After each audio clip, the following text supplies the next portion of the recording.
Hey everyone, this is Josh from Before, and I'm here with McFarlane Toys DC Multiverse Batman vs. Spawn 2-pack. This was sent over to review by our friends at McFarlane Toys. It is available to order from all the usual retailers, including McFarlaneToysStore.com, and it is already shipping out from some of those retailers. Personally, I had not pre-ordered this one. This 2-pack is something we've kind of all daydreamed about pretty much since Todd got the DC license, and then upon its reveal, I was underwhelmed. We are kind of in the middle of a season of re-releases and gold label stuff, repaints, variants. This 2-pack is no exception. There's very little newness inside this box, which isn't a crime in and of itself. But if you already have Year 2 Batman and or Throne Spawn, I just don't think this is going to blow your hair back. Let's get them out and explore a little. Batman here. This is Year 2 Batman with a new paint job. He also has a new head and cape. I do like this very dark gray color. It has a sense of depth to it. The new head is just okay. I do like the long ears, and it moves fairly well for being one of those plug heads that only move from the base of the neck. And I like the new cape as well. It has a nice subtle texture throughout to keep it from having a totally plasticky and toy-like aesthetic. Now this Year 2/3 Joker's Batman, it's a very neutral A pose body, but this wide cape makes him a little better suited for more dynamic poses.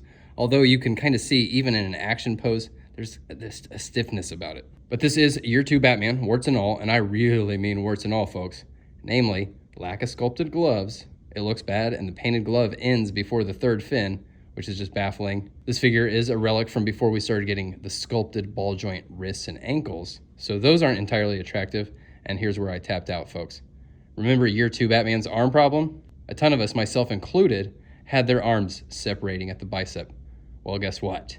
I was trying to pose this dude, and the arm separated at the bicep. So if you were expecting them to resolve this issue from like 2 years ago, nope. When this happened, I just put the figure down. I stopped trying to capture any more footage of it.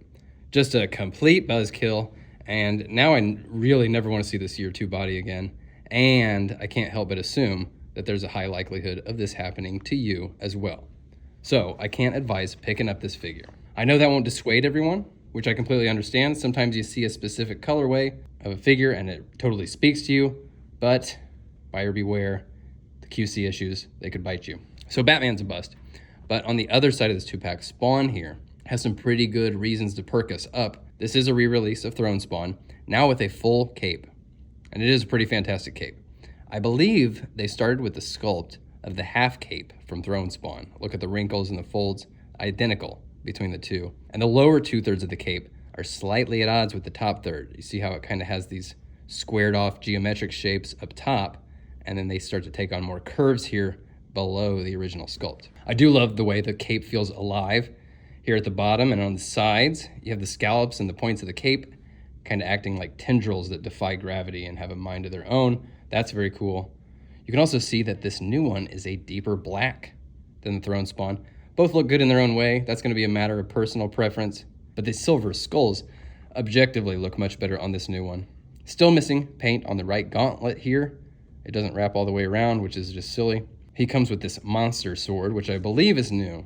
It's gnarly, it's massive, lots of dings and scratches, and those details are mirrored from one side to the other.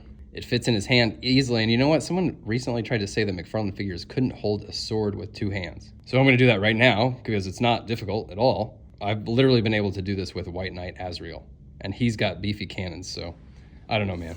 People say McFarlane figures lack articulation, and I think they're just not trying hard enough. Compare this Spawn with some other recent ones. These are more or less in order, left to right, my least favorite to most favorite. Mortal Kombat 11 Spawn, I always thought that figure was highly overrated.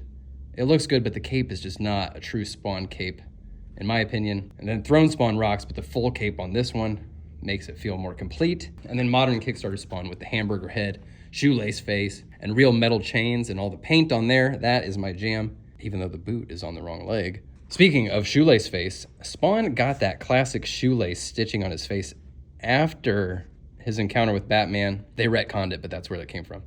I don't know if this is supposed to be based on the new Batman Spawn crossover, because this is a modern big boot Spawn, not classic Spawn. But if it was supposed to be the new one, they should have used the Capullo Batman figure that they already have. There were actually 2 crossovers in the 90s. You know of those older ones. The Frank Miller one was probably the better of the 2, but I really dug the Alan Grant, Klaus Janson one. The references to the real-world mystery of the missing colony of Roanoke really captured my imagination as a kid. I was in like 4th grade, and I ended up doing a history project about Roanoke. It just creeped me out in all the best ways. Anyway, I can't recommend this to you because my Batman's arm broke. I know some of you are going to want to anyway. Can't fault you for that, especially if you hadn't picked up a Year 2 Batman or Throne Spawn. This is going to be more fresh to you. And just keep this in mind. We're like in a season of re-releases.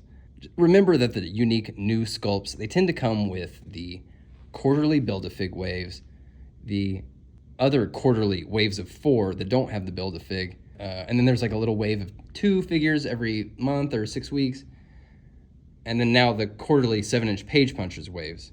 You might get some discrepancies here or there, but generally those tend to be the new releases, and everything else in between is your gold labels and your variants, etc. So just keep that in mind when things seem bleak and you're wondering if they're maybe losing their touch. If you're wondering, oh, is everything just going to be a repaint from now on? You don't have to pick up all this filler stuff. You can just pick and choose what you need. We're still getting the fresh stuff on the same regular basis that we always have. All right, folks, I will catch you all next time. Thanks for hanging out. Peace.